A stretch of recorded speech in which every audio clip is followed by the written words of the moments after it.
Assalamualaikum, halo, balik lagi bareng Nubi Gadget. Di video kali ini ada Realme 7 Pro. Meskipun sedikit telat, HP ini bisa saya dapetin dengan harga yang cukup murah, di 4,3 jutaan aja.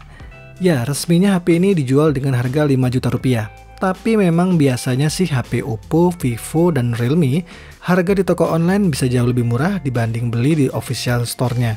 Dengan harga segini, masih nggak ya Realme 7 Pro jadi HP Realme yang worth it untuk dimiliki?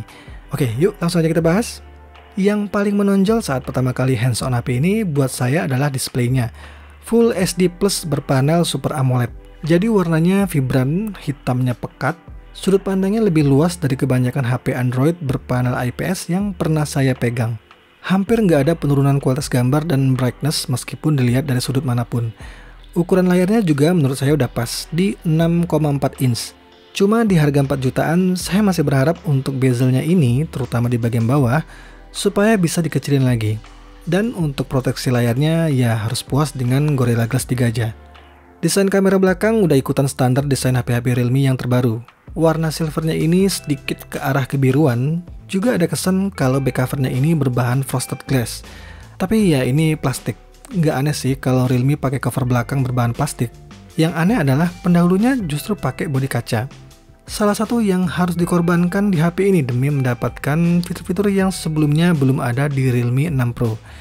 Tapi ya meskipun begitu, Realme 7 Pro memiliki 3 fitur yang menurut saya jadi deal breaker, yaitu penggunaan dual stereo speaker di bagian bawah dan atasnya, penambahan fitur NFC, dan charging super kencang di 65 watt.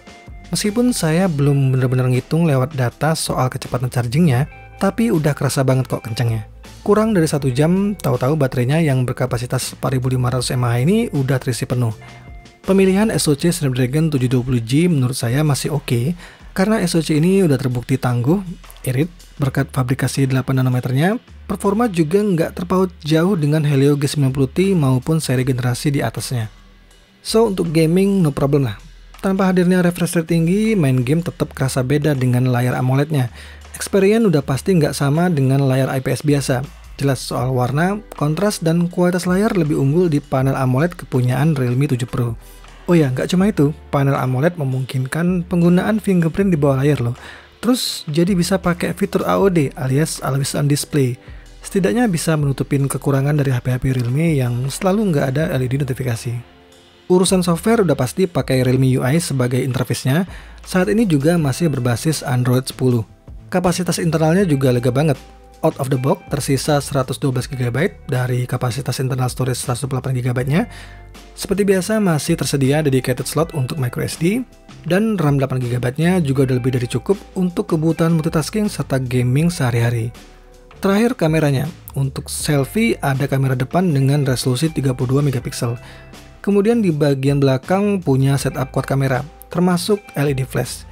Dua kamera yang bakal sering dipakai untuk motret adalah kamera utama 64 MP bersensor Sony IMX682.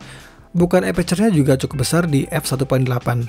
Terus satunya lagi adalah kamera berlensa ultrawide beresolusi 8 MP. Sisanya adalah kamera makro yang udah tau lah gimana hasilnya. Dan kamera pendukung untuk mode potret serta black and white. Hasil fotonya khas Realme. Ya, bisa dilihat dari beberapa contoh foto yang saya ambil untuk video hands-on dari Realme 7 Pro ini.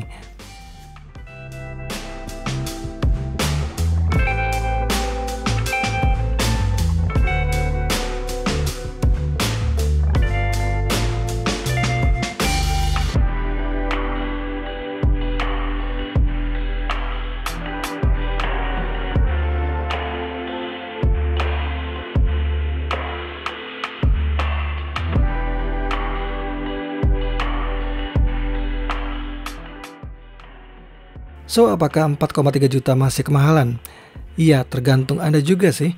Dibanding brand sebelah yang ngeluarin kompetitor dengan spek dan harga bersaing, tapi goib, HP ini lebih mudah didapatkan dengan harga yang bisa lebih murah dari harga resminya.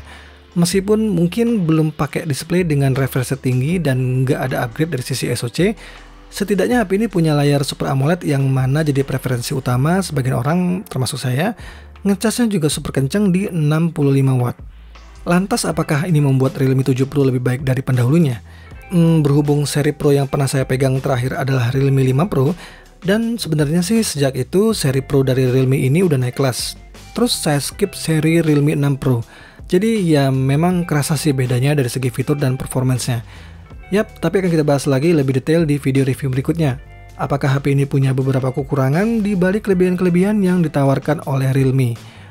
Oke, sekian dulu video dari saya. Kalau suka, like dan share ke teman-teman kalian ya. Jangan lupa untuk subscribe juga channel ini untuk mendapatkan video-video seputar gadget menarik lainnya. Terima kasih udah nonton, semoga bermanfaat dan wassalamualaikum.